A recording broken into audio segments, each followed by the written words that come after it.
Alright, so we got a call for a AC down. They said that it was in the very front, so it's probably going to be that one. This one is satisfied.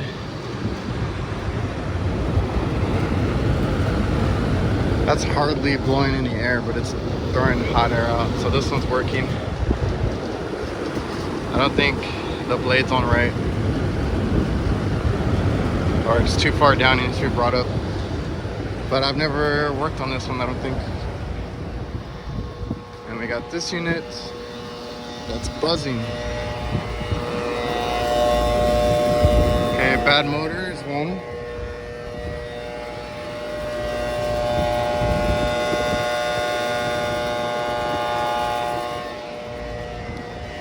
And it's blowing cold air out, so the compressors are not on. Whoa. So let's open this one up. First screw I go to pull out. What the hell? That ain't for that.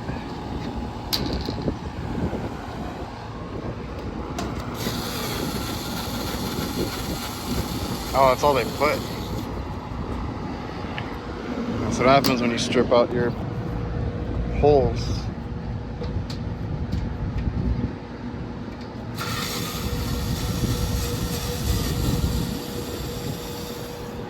That's why I go for a electric screwdriver most of the time.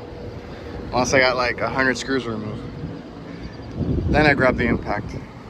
Alright, so we're gonna check, make sure we're calling and everything. Some of these are not pulled in. Most of the time, if your fans are running and your compressors are not, something's tripped, so I need to check. I'm gonna have to check charge and see if we're out on a pressure control or something like that. Oh, that's awesome. Have all the high voltage up here by our capacitor. So yeah, let me check here and then hook up. Okay, so we are calling. We have 24. We can do it.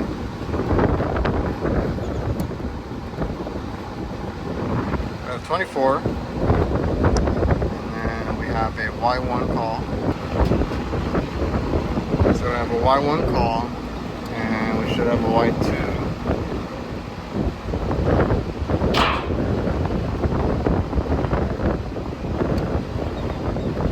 Okay, voltage is a little screwed up. That's probably why. I got 10 volts on Y2. We're gonna fix the tap because I doubt that it's 230.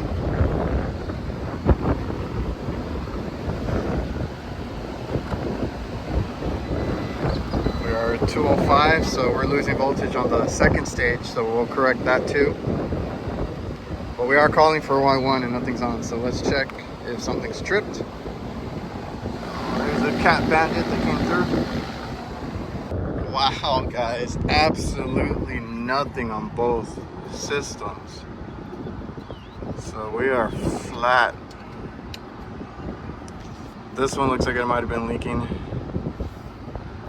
but absolutely nothing.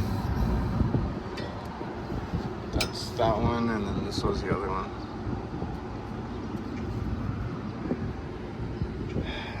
I don't see any major oil stain. That's a lot to come out.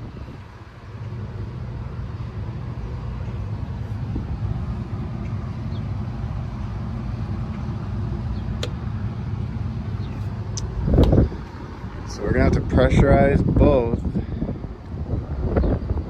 and look for a leak, because I do not see one whatsoever.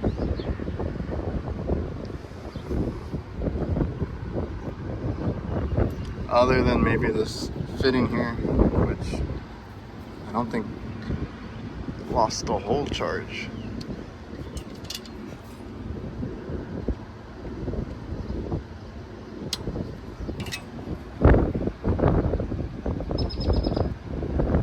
Oh, that won't even budge. It's like this one was too like stuck, and I finally like snapped it in. So these Cormex fittings probably have to be replaced.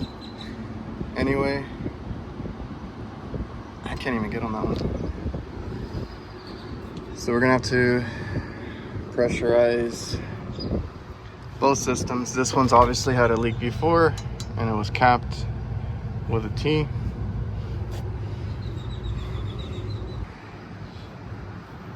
Woo! R22. You're gonna want to fix it, replace it. It's not a big deal. If I can patch it, we will retrofit it for 407. That's what we use. This one's been burning up a little bit.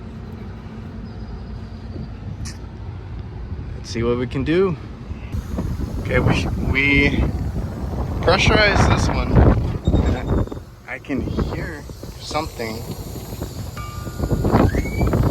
Let me take these off real quick. I'm wondering if one popped and maybe this little kit kept it from coming out, or the wires from coming out. Oh boy, as soon as I move this, I can hear it. Might be a trace of oil, I'm not sure. Have to be careful.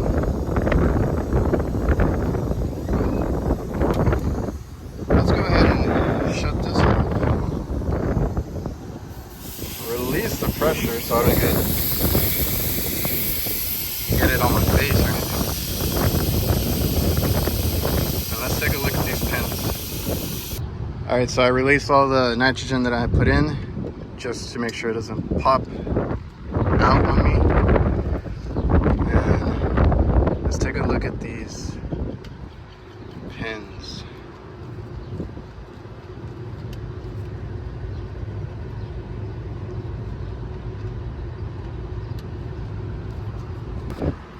Oh yeah, look at that.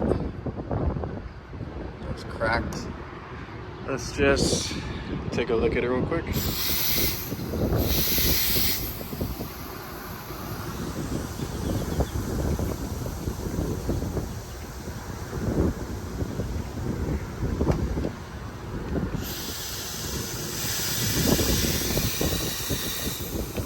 gonna be right there where it like burnt out.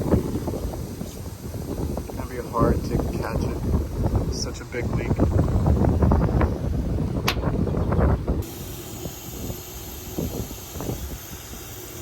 Right there where it cracked.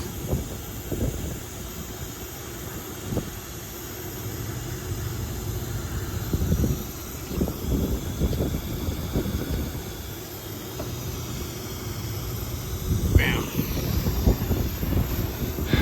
So new compressor. Let's see if we can get this one going. This one, I'm pretty sure it might have just been the fit in there because that's the only sign of oil that I had seen.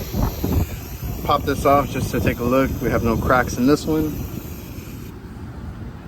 And that's a shame because this one has been changed out at one point and it's POE. We could have put 407, just dumped it in.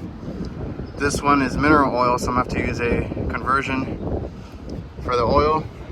It's a can, it's not even that hard to do, but I got to use it here and then we can charge with 407 if it's good, because it has burn marks. Gonna have to replace the motor, see if this one's still good, see if that's our only leak, and at least get them half cooling for now until we quote this out and get approval. More than likely, I think this is worth repairing. It doesn't look like in horrible condition. I've seen much worse. So let's take a look at this one. Yeah, those are real stiff, those Cormax fittings. So since they're flat, I'm probably gonna replace all these Cormax fittings just to be safe, especially if this one's leaking. That one's hard to get tapped onto. So let's see.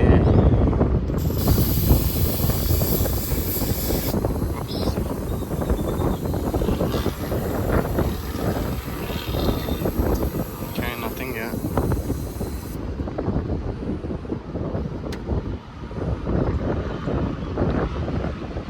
Actually, that's our leak. So let me go through all this, see if I find any other ones. But that was the only sign of oil. I haven't seen anything else. What I can do is cap this and pressure test it. It's a nice day out. We're gonna take a 15-minute break, see what the pressure test tells us. I put the probe on the leaking port to read, and then I am pumping the nitrogen through the high side.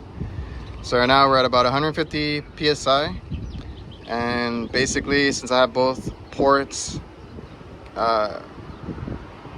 tapped into, they're not going to be leaking. We'll see if there's any other leaks. If there's no drop in pressure, that'll be good for me to just replace the Cormax valves and then charge it up, and we'll take care of that. Get them some sort of cooling for now.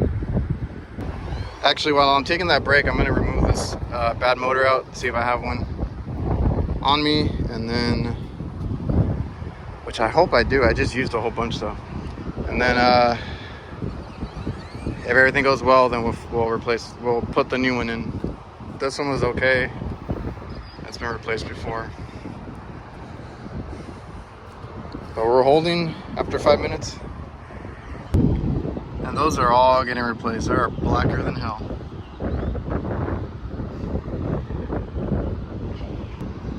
I mean, it looks rough. You can tell by the different stains, but it's not stopping completely, like it's jammed. Maybe it does it upside down.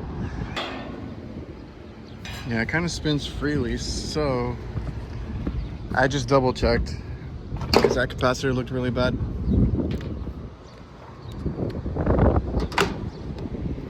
But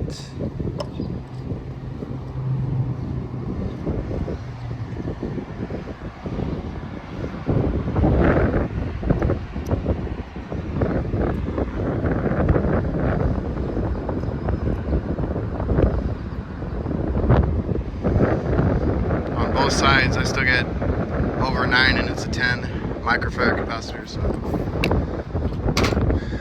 new motor. Let's get this repair started so we can get out of here. It's not that hot today, but it's getting hot.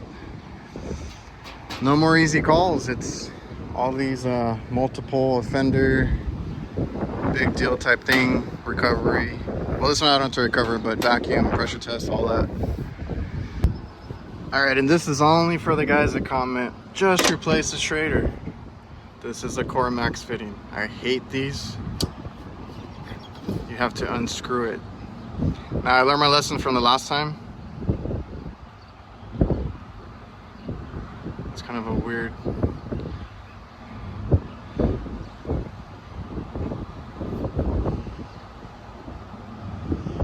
Oh, that's burnt oil. Okay, so that's kind of a weird, I mean, that's the way you take them out. And now I know to make sure that it's complete, because last one I did, the gasket and the back piece were jammed in there, and this core piece had popped out, and the spring too.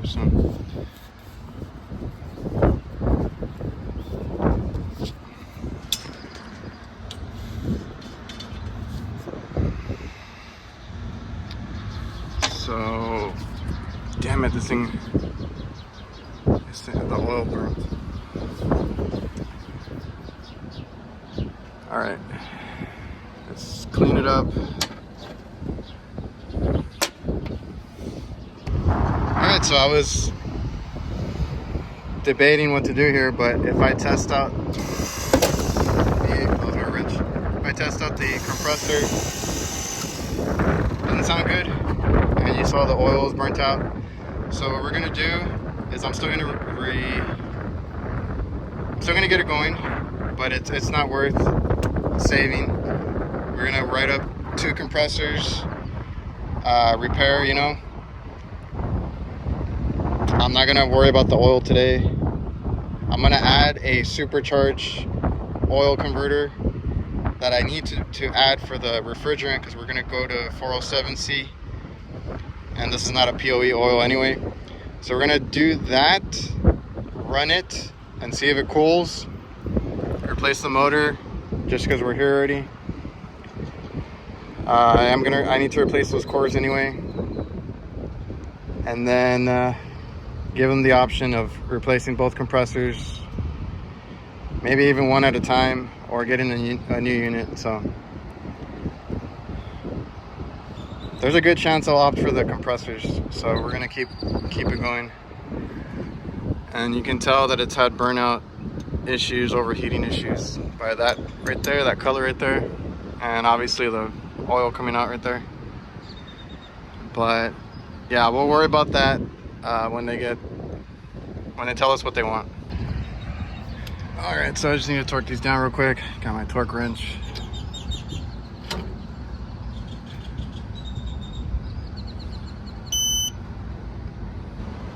All right, so I disconnected R right here, make it easier, nothing comes on. Got our cheater cord set up. Let's see if we have proper voltage. 116, we're good. So let's just plug it in and start vacuuming. This is my Frankenstein setup. I know some people have asked me about it. Since we can't remove the shraders, it's a Core Max. I need something to valve off, so I usually pack a bunch of these valve adapters because I use them for my hoses, and you know, I carry extras for this situation and throw them in my vacuum bag. And then for this, I'm gonna have to use a T, because if not, I'll use a manifold with the micron gauge built in. But if I'm using my standalone, I need a T somewhere to hook up to. So unfortunately, there's restrictions that's gonna happen, but I'm trying to keep it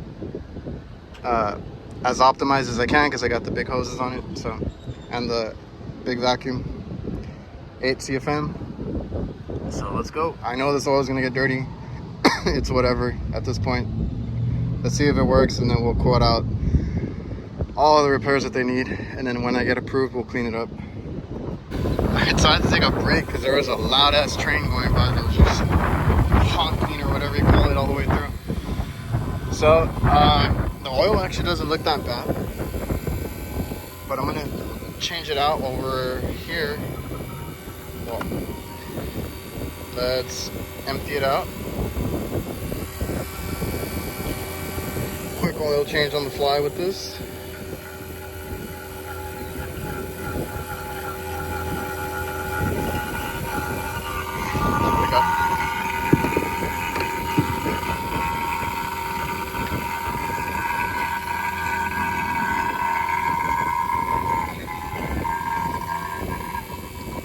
So let's see how that goes. All right, we're doing pretty good. So I'm gonna valve off this side so we can get a reading. It's gonna be pulling through the suction side, and we're gonna read the high side with it not pulling on the high side. See where we stand. We're gonna valve off both sides, and we're gonna run a quick decay on this one. All right, so about 10 minutes, our decay did really well. Now I do want to get out of here. I made the call not to replace the motor yet. We're gonna run off one that's right here. We're not replacing the contactors yet.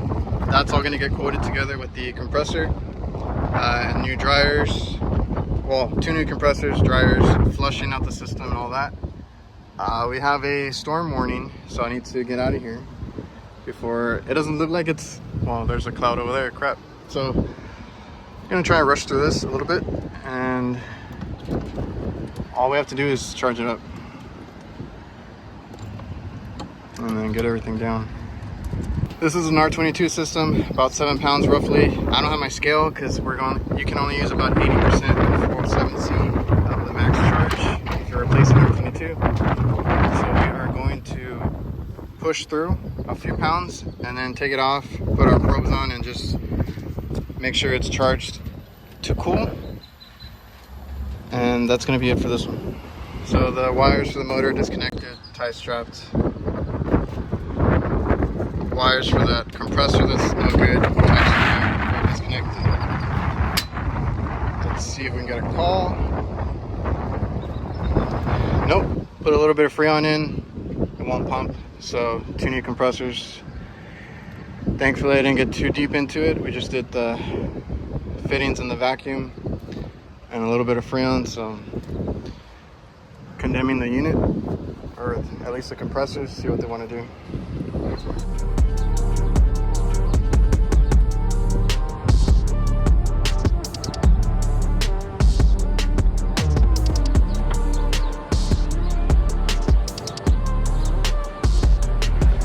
All right, so I just came to check on this ream unit that we put in.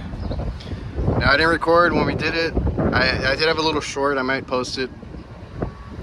But it's a unit that had the two bad compressors, R22. One was cracked, one was, what do you call it?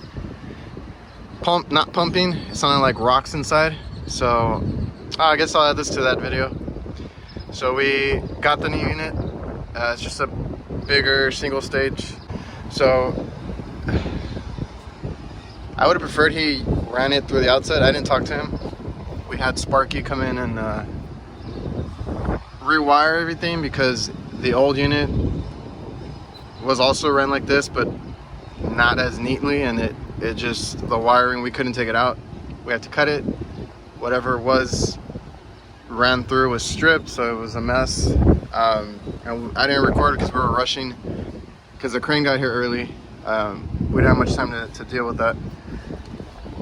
So he ran it. I'm just here to check the wiring because I think he said he turned it on, but the thermostat wasn't coming on. So we're gonna check for voltage. I had to move the tap over, don't forget that. Check your voltage. If you have 230, tap and leave it on 230, but if you have 208, you gotta move it to 208. So we're gonna check the supply, the voltage.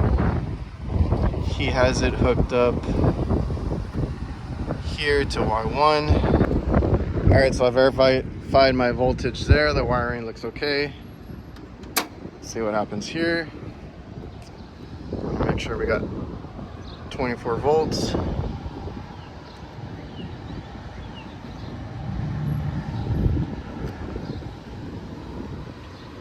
So we do 25. Now let's see if we're calling.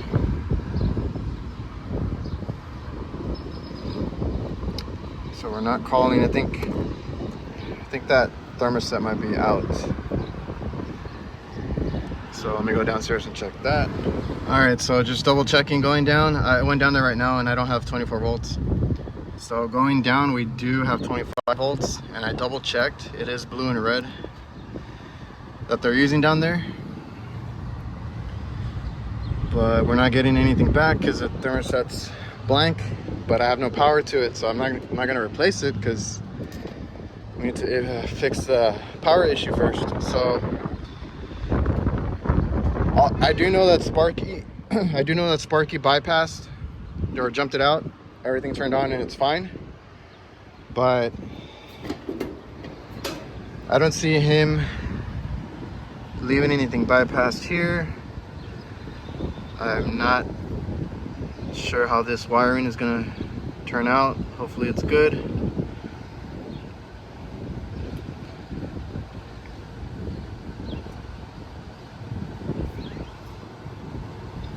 There might be. Oh, piece of shit. Oh, I just shocked myself.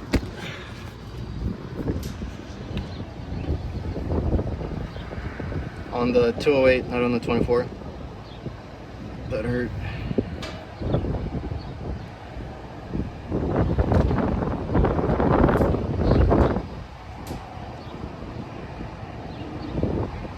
God almighty, it's hard to see. Yeah, I might have to cut this back or add a new piece further back because some of that looks like it's splicing.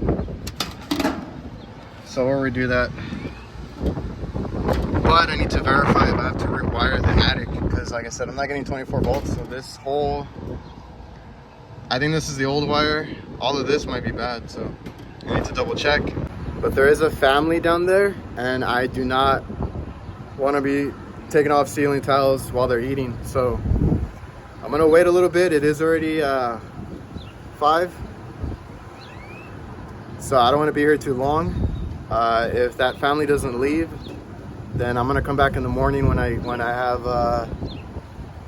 can do it before they open. That way I don't disturb anybody eating or anything like that, because I got to remove ceiling tiles and I'm probably gonna be in the attic for a little bit, and I might have to run new wire from this point to the office because it runs to the back or the middle. This is the front of the restaurant and it runs to the middle office because they run a sensor, which I'm not a big fan of, but it's one of those Honeywell. I forget the model on those because we don't buy Honeywell. But they had 3. I've already replaced 2, I believe.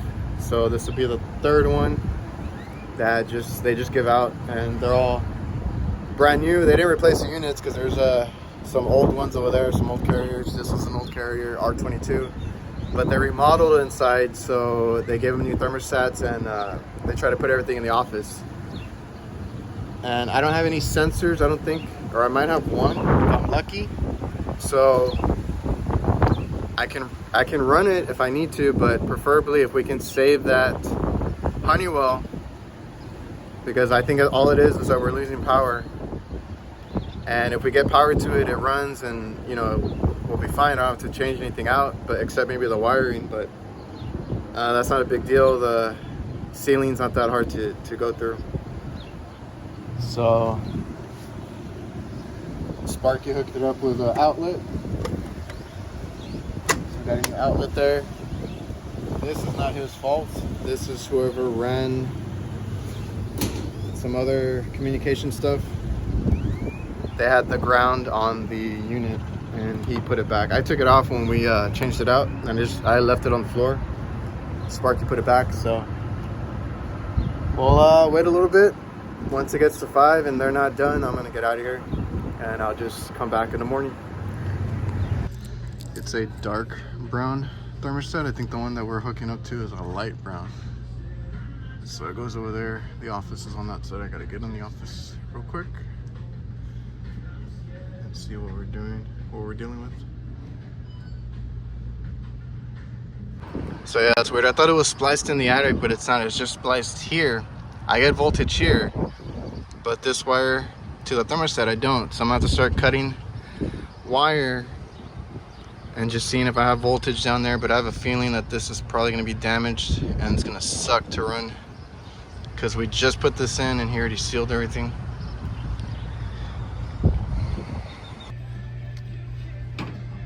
I think I found my red. It's just stranded there.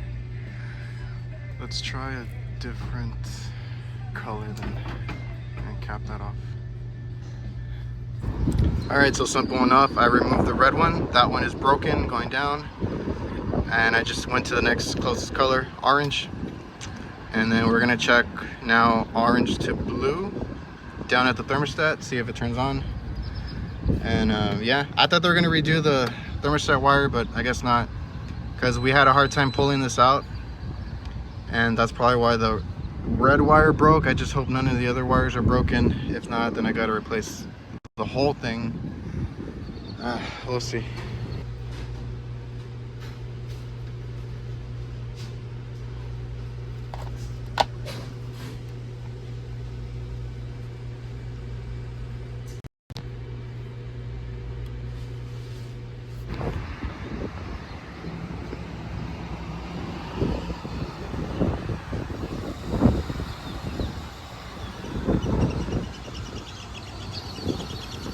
Okay, the blower came on, so we're good. So when you have the higher count thermostat wire and you don't use them all, it's good to have extra wire that you can just tap into if you have a broken wire. Obviously, I would have preferred that they changed it out because I thought they were doing that, but we're good for now. We got them cooling. All right, so we have a board. It's on 0. That means standby for the reams. And we're gonna give it a few minutes. It's gonna rain on me, so I'm gonna put this cover back on and go downstairs while I wait for it, and then we'll check it out once it runs. Everything looks good though, and we shouldn't have any issues.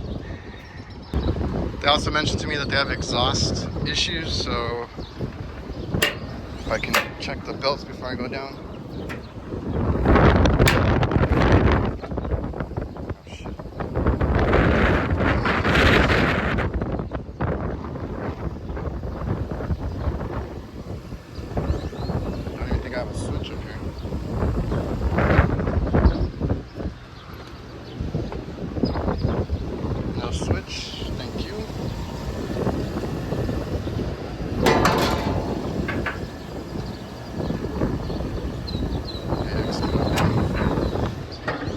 shut it off in a minute because I gotta get out of the rain.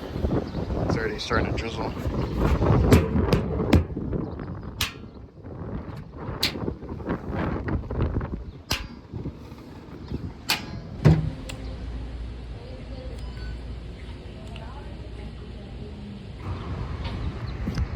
I was going to show you it running, but it just satisfied, so I don't know if you can, I don't think I can focus.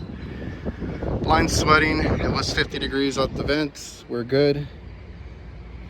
I had to set the thermostat to read the room instead because it said the sensor was disconnected, communication error, and it probably is out of batteries.